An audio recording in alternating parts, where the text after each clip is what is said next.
Sure, here's an emotional family story with a touch of horror. The Whispering Doll. In a small, sleepy town nestled in the countryside, the Thompson family lived in an old, creaky house.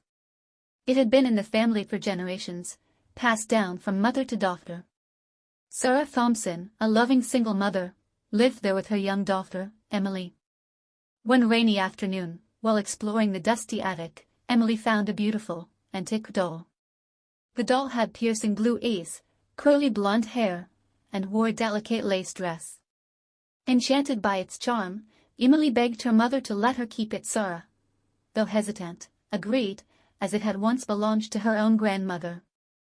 From that night on, strange things began happening in the Thompson household. Emily would often talk to the doll as if it were alive, and Sarah would hear faint whispers coming from her daughter's room.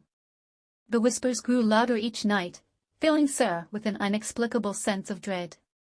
One evening, as Sarah tucked Emily into bed, she asked, "Sweetie, who are you talking to?" "The doll," Emily replied innocently. "She says she misses her family." Sarah's heart sank.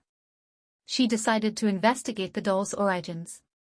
Digging through old family records, she discovered that her great-grandmother, who had owned the doll, lost her daughter, Lily, in a tragic accident. Lily had been buried with the doll, but it mysteriously disappeared from the grave shortly after the funeral. The next day, Sarah took Emily and the doll to the local historian, Jenkins. He confirmed Sarah's fears. The doll was indeed cursed, bound by the spirit of little Lily, who was searching for her family. The historian explained that the only way to put Lily's spirit to rest was to reunite her with her family. Sarah knew what she had to do. She and Emily, along with Jenkins, went to the old family cemetery. They found Lily's grave and gently placed the doll on the tombstone. As they did, a cold wind swept through the cemetery, and they heard a soft, sorrowful whisper, "Thank you."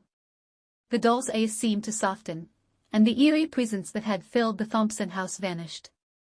Sarah and Emily stood in silence, feeling a deep sense of relief and sorrow for their ancestor. From that day forward, the house was peaceful. Emily no longer heard whispers, and Sarah felt a comforting warmth knowing that Lily's spirit had finally found peace. The bond between Sarah and Emily grew stronger, filled with love and understanding. They learned that sometimes, letting go is the kindest act of love, even for spirits trapped between worlds. I hope you enjoyed this blend of family emotion and a touch of horror.